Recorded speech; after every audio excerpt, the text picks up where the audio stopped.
em toda a sua plenitude. Se o bem público legalmente verificado exigir o seu uso e emprego da propriedade do cidadão, será ele previamente indenizado do valor dela. A lei marcará os casos em que terá lugar essa única exceção e dará as regras para se determinar a indenização. Ou seja, há uma diferença aqui substancial substantiva entre 23 e 24. No que tange à propriedade privada, é necessário lembrar que no Brasil do século XIX ela incluía também a propriedade humana, ou seja, os escravos. Na Carta de 24 não há qualquer menção direta à escravidão, ainda que ela obviamente esteja presente por meio da menção a brasileiros ingênuos e libertos. No projeto de 23, contudo, a questão é bem mais explícita. Não só eram mencionados os escravos na parte referente a quem poderiam ser os cidadãos brasileiros, mas a escravidão ficava garantida no artigo 265, que dizia: a Constituição reconhece os contratos entre os senhores e escravos e o governo vigiará sobre sua manutenção. Considerando toda a dificuldade de tramitação da Lei de 81, de reforma eleitoral, especialmente no que tange à discussão se a alteração para a eleição direta pressupunha ou não uma reforma constitucional, pode-se questionar, num exercício de história contrafactual, o que teria acontecido quanto às ditas leis abolicionistas, ventre livre, sexagenários e lei áurea, se a redação de 23 tivesse prevalecido. Não só o projeto era muito mais restritivo em relação à possibilidade de desapropriação por parte do Estado, pressupondo a restituição do valor sentimental do bem, como também garantia a manutenção dos contratos entre senhores e escravos. Essa questão parece ainda mais relevante quando se considera que, mesmo com a outorga do texto de 24, a Lei de 13 de maio de 88 trouxe debates acirrados acerca da necessidade do Estado reembolsar os proprietários pelo valor dos escravos perdidos. Assim explicitava o problema um senador pelo Maranhão, em sessão de 16 de julho de 88. Temos consagrado na Lei Fundamental do Estado o dogma da garantia da propriedade em toda a sua plenitude, sem discriminação de propriedade escrava ou de outra qualquer, não admitindo a nossa Constituição por nenhuma forma de desapropriação sem prévia indenização. A priori, se tivesse prevalecido o texto de 23, o problema da indenização poderia ter sido ainda mais grave. O Brasil não era povoado, contudo, apenas por livres escravos. Havia ainda a população indígena, silenciada na Constituição e mesmo no projeto de 23. Manuela Carneiro da Cunha aponta, a partir da legislação imperial, que a população indígena mansa era considerada incapaz de gerir seus próprios bens, estando assim ao cargo de diferentes figuras. A partir de 1833, estava sob a tutela do juiz de órfãos, passando, a partir do Regulamento das Missões de 1845, à alçada do diretor-geral de índios. Nesse sentido, há que se perguntar quais os direitos de que gozavam tais populações, se o fato de serem tutelados incluía no artigo 8º da Constituição, que determinava a suspensão do exercício dos direitos políticos por incapacidade física ou moral.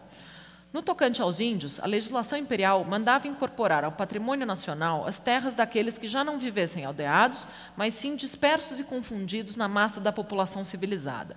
Disso pode-se depreender, portanto, que tais grupos passavam a ser incorporados também à massa dos cidadãos ativos, se possuíssem os requisitos estabelecidos pela lei. É curioso, contudo, um ofício provincial enviado em meados do século por Minas Gerais e com a seguinte consulta: sendo os indígenas reputados incapazes da administração de seus bens, pode o filho natural da indígena, embora o pai não o seja, ser qualificado votante quando se julgue ter ele o rendimento legal? A resposta é ilustrativa da restrição da cidadania política. Caso o pai fosse indígena, ele se enquadraria em lei de 1831, que considerava os filhos de pai índios como órfãos e, portanto, incapazes de qualquer participação política, mesmo como votantes. A mistura com a população poderia justificar, então, a incorporação das terras ao patrimônio do Estado, uma vez que, não havendo mais índios puros, não mais deveria existir a demarcação do aldeamento. Contudo, não era suficiente para habilitá-los como cidadãos politicamente ativos, sendo determinante, nesses casos, apenas a paternidade e, obviamente, a comprovação do rendimento legal, ou seja, filho de pai indígena não vota. Na questão do acesso à cidadania política, havia ainda o problema da religião.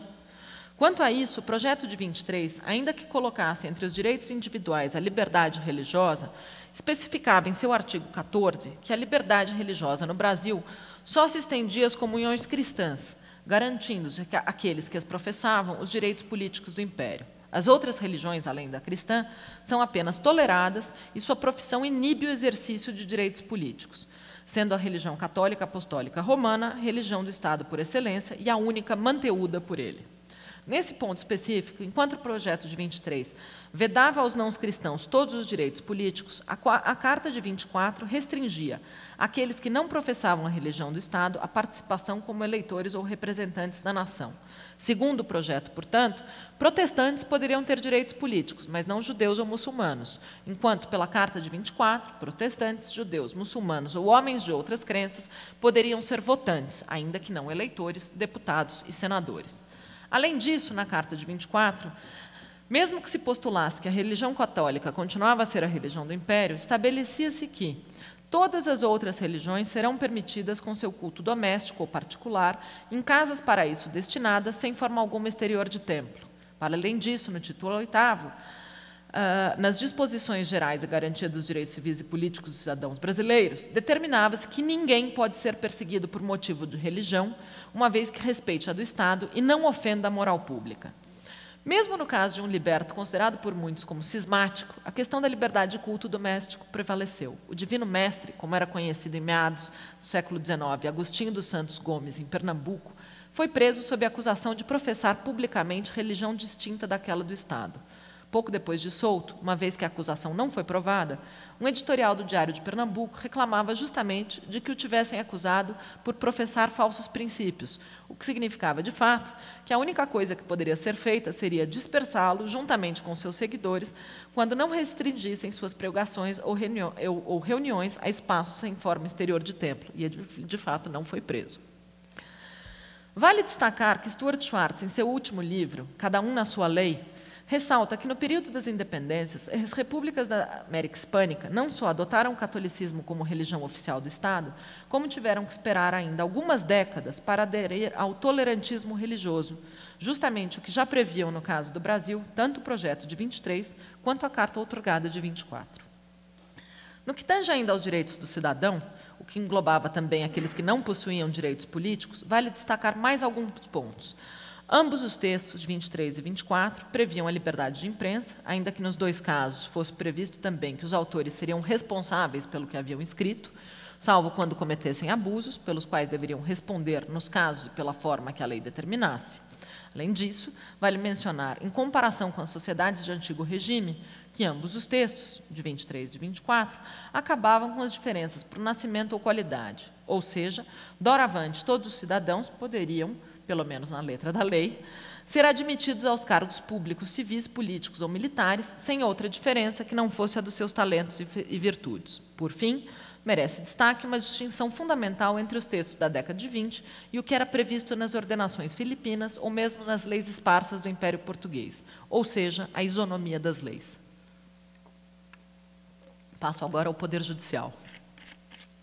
Na Constituição de 24, o título referente ao Poder Judicial iniciava com a afirmação de sua independência.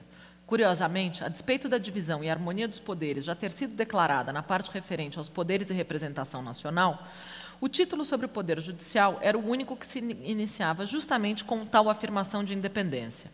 Essa afirmação talvez possa ser melhor entendida se contrastados os princípios constitucional e da divisão de poderes com a organização característica das monarquias de antigo regime, especialmente a portuguesa, vigente até ao menos a Revolução do Porto. Nesse sentido, vale lembrar a explicação de Antônio Manuel Espanha. Aqui eu cito: todas as fontes doutrinais medievais da primeira época moderna nos falarão da justiça como a primeira atribuição do rei. A justiça era, portanto, não apenas uma das áreas de governo, mas a sua área por excelência. Essa concepção jurisdicionalista do poder não se esgotava, no entanto, na composição de conflitos de interesse, isto é, naquilo que nós hoje identificamos como termo justiça, integrando algumas das prerrogativas que, nos nossos dias, incluiríamos na administração ativa. Aqui se incluía, desde logo, o poder de editar leis, a punição dos criminosos, o comando dos exércitos, a expropriação por utilidade pública e o poder de impor tributos. Assim, ainda que o Poder Judicial seja talvez o menos explicitado na Carta outorgada, vários dos artigos e garantias devem ser entendidos justamente na contraposição com a experiência pregressa. Nas ordenações filipinas, a parte dita penal encontrava-se no carunchoso livro coberto de ferrugem gótica,